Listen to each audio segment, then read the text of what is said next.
Hello and welcome to my YouTube channel. In today's video, I am going to show you how to configure ESLint and Prettier in a Reactjs application.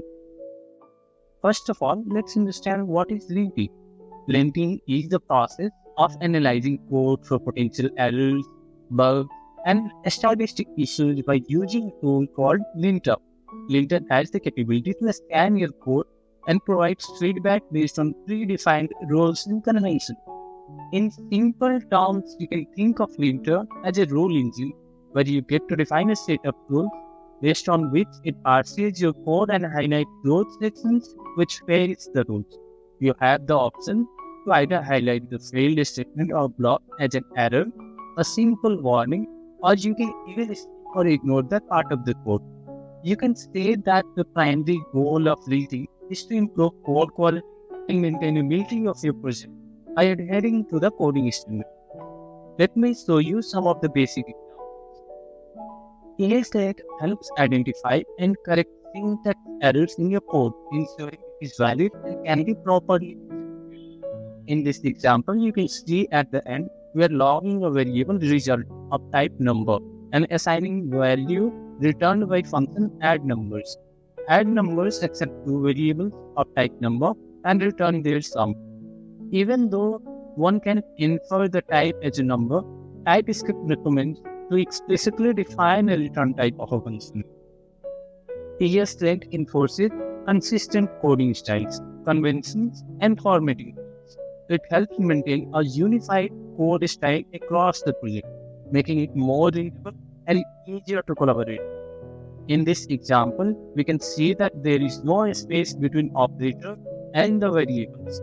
Because JavaScript compiler does not have strict rules for indentation and the code won't have it. Still, we can agree that a right indentation helps in increasing readability of the code. ESLint can detect common programming mistakes, potential bugs, and anti-patterns in your code. It helps identify problematic code constructs and offers suggestions for improvement. In this example, ESLint may report an error related to the use of arguments object within a function. The arguments object is considered an anti-pattern in modern JavaScript because it is not an actual array and lacks many of the convenient methods available on arrays. The issue can be resolved by using the rest parameters syntax. By using it, we can capture all the arguments passed to the sum function as an actual array. This allows us to iterate over the array using a traditional for loop, or can even leverage array methods like reduce for more concise and readable code. ESLint can help identify and highlight such anti-patterns, suggesting alternative approaches that align with modern JavaScript practices. Let me show you how we can configure ESLint and its rules. Now, instead of setting everything up only through CLI, I will show you in steps where you get a clear picture of behind the scenes, what are they used for and how they work. First of all, we will install ESLint and create a configuration file for it.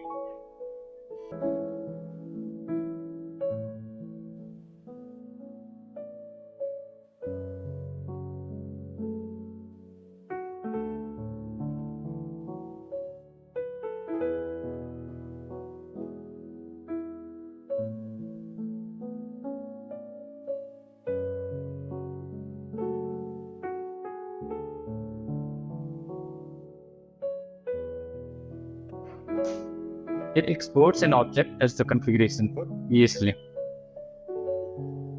Let me show you the basic attributes in this configuration.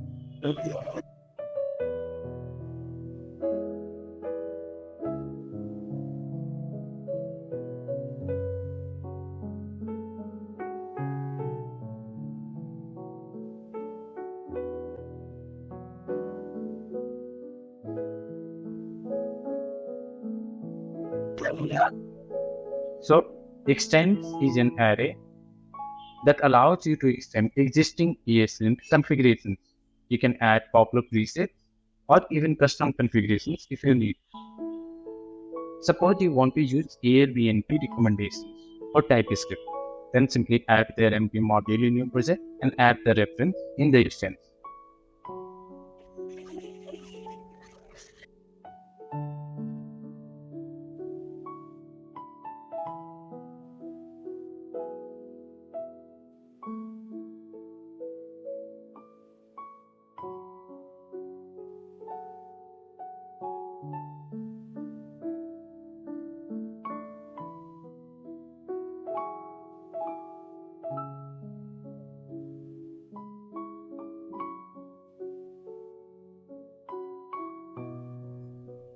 Parser options is an object that specifies the parser option for ESLint. Here you will configure the TypeScript parser and provide the tsconfig type as the project configuration. Also, in order to configure the parser, you need to add the TypeScript ESLint parser module.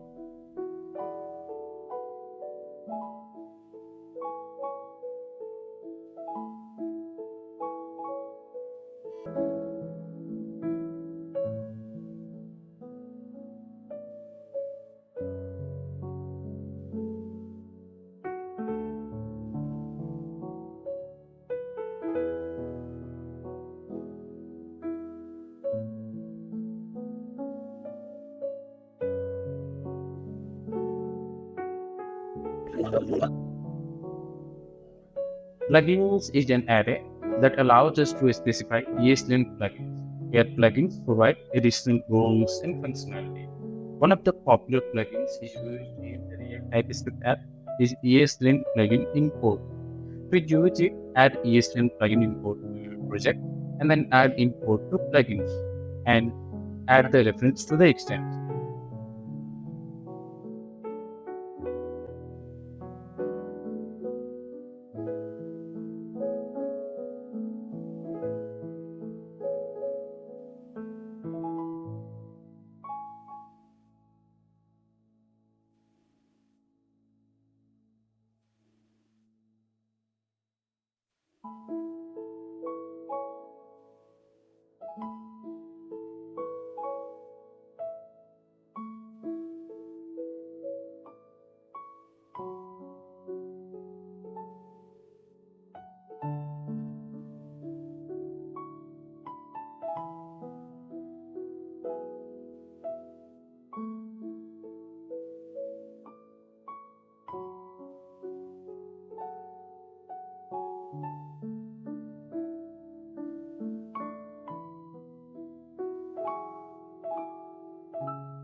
Now, this plugin provides additional roles and functionality related to imports and modules in JavaScript.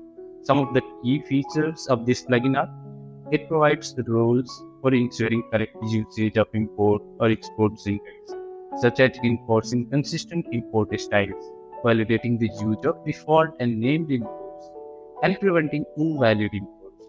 It helps with resolving module paths correctly, ensuring that imported modules are resolved without errors. It can detect issues like unresolved or misconfigured import paths. It provides rules to detect and prevent circular dependencies between modules. Circular dependencies can lead to potential bugs and make the code base harder to maintain. So this plugin helps identify and address such issues.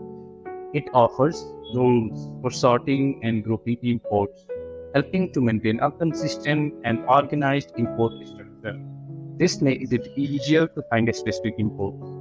It also provides the rules for handling dynamic imports, which are used to load modules dynamically at runtime. It helps ensure that dynamic imports are used correctly and handles any potential issues related to dynamic import syntax and usage. We'll see some of these rules when configuring our rules object later in this same video. Now, environment is an object that defines the environments in which our code will run. We are going to specify that our code will run in a browser environment and during this.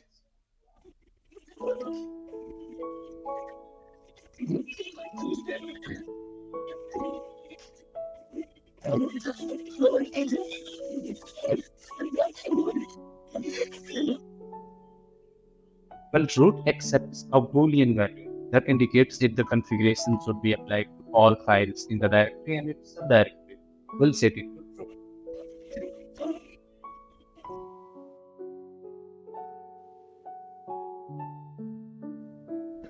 Now, the rules object defines the specific ESLint rules to enforce or disable.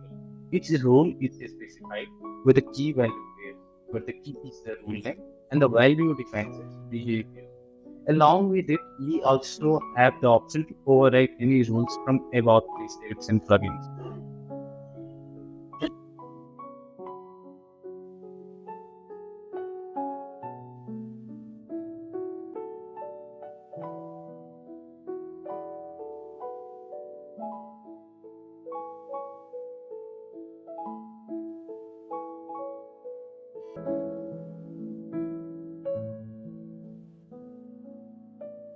So here we are disabling the rule that requires using a default export module. We are also disabling the named import rules. So what is the difference between named and a default export? Let me show you one example.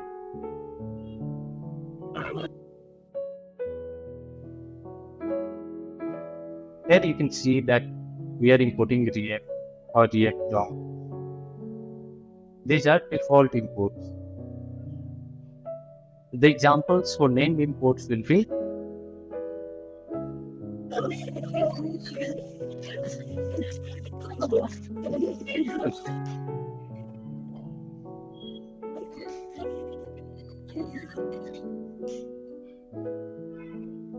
similarly for React DOM. Instead of doing default import, you can also make named import.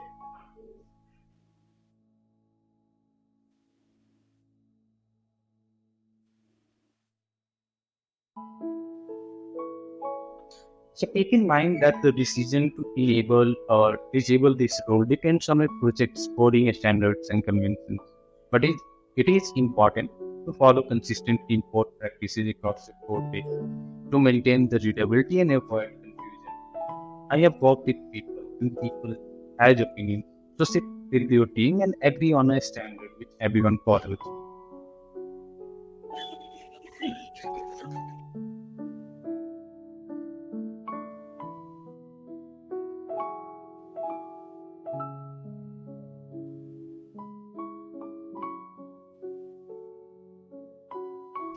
So this ESLint rule is to enforce the usage of this keyword inside class method. When this rule is enabled, which means setting any value other than 0, it requires that class methods use this keyword to access properties or methods of the class. It helps enforce proper object-oriented programming practice by ensuring that class methods operate on the current instance of this rather than accessing properties or methods statically or from other instances.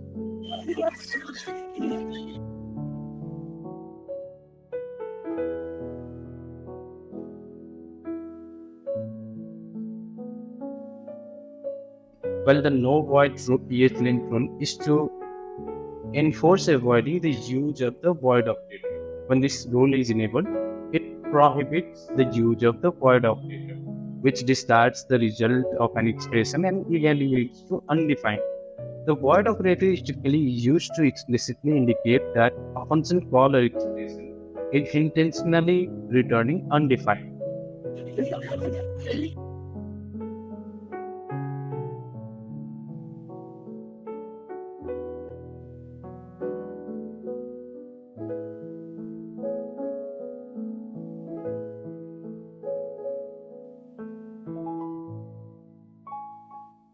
When this rule enforces the use of read-only modifier or TypeScript variables whenever possible.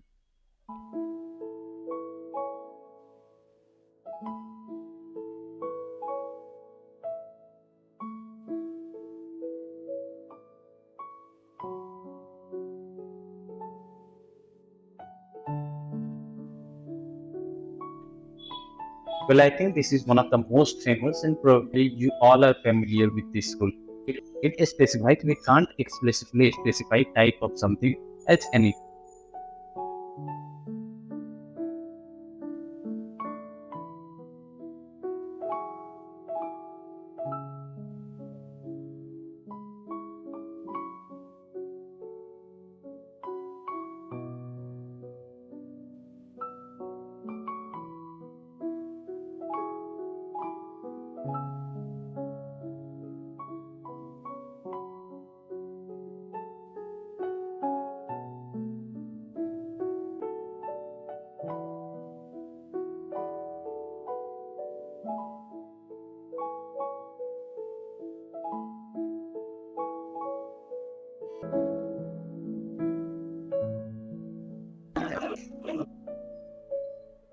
This ESLint rule is a TypeScript specific rule provided by the TypeScript ESLint plugin.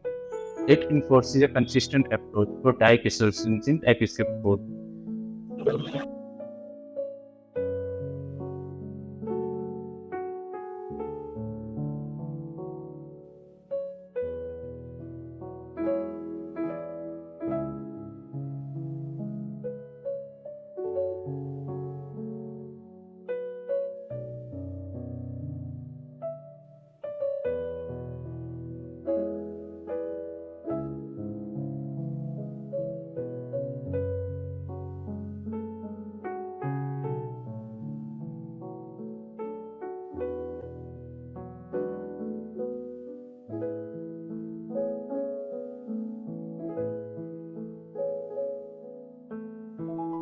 Well, this rule set it to report an error when a cyclic dependency is detected.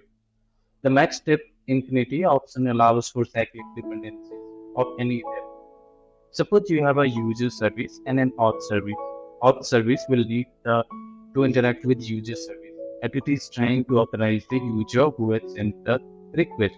And probably the user service will depend on auth service to validate any request it needs to process for the user, like fetching the user details and so on. So how can you remove a circular dependency? Well, removing circular dependencies in your code can be achieved by refactoring and reorganizing your module. There are few strategies you can follow, like analyze the dependency graph, extract shared functionality. This way, the modules can rely on a single source of shared functionality without creating circular dependencies. Use dependency inversion to decouple modules. Instead of modules directly depending on each other, introduce an abstraction or interface that separates the high-level functionality from the concrete implementations. This way, modules can depend on abstractions rather than the implementations, breaking the software dependency. Refactor your code structure. This may involve creating additional modules or reorganizing existing ones to establish a more logical and non-cyclic dependency structure. Extract and delegate responsibilities. If a module is responsible for too many things or has conflicting dependencies, consider splitting it into smaller, more focused modules. Use event-based communication. Modules can emit events or subscribe to events to communicate with each other indirectly, reducing the need for direct imports and breaking circular dependencies. And this will ensure that each of our modules has a well-defined responsibility. The code will be more readable, maintainable, as well as can be shared easily.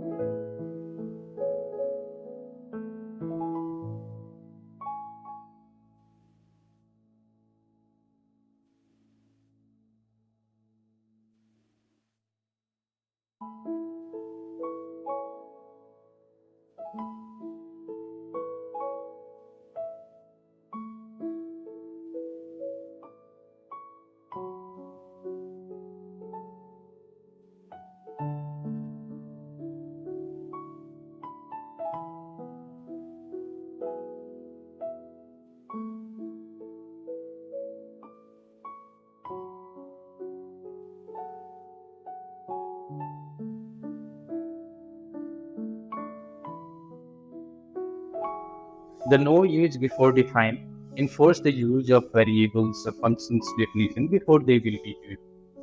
And the TypeScript version of the ESLint takes into account the different ways in which variables, functions, and classes can be defined and used in TypeScript. By enabling it, we ensure that our TypeScript code follows the best practices for variable and function usage, helping us to prevent potential bugs and improve code readability. Keep in mind that this configuration is a specific TypeScript code, and the regular previous no use before defined rule is still applicable to JavaScript, which we can configure and even disable it by putting the value off.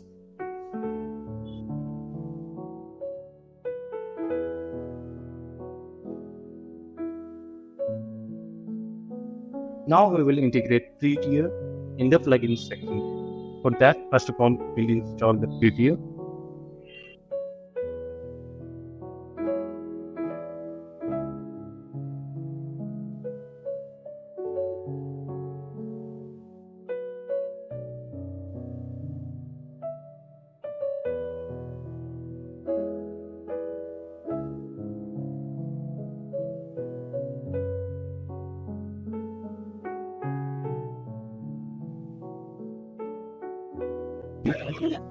And meanwhile, let's create the Prettier configuration part.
Thanks for staying till now. Please let me know if you have any doubt through comment, and I will try to resolve it as soon as possible.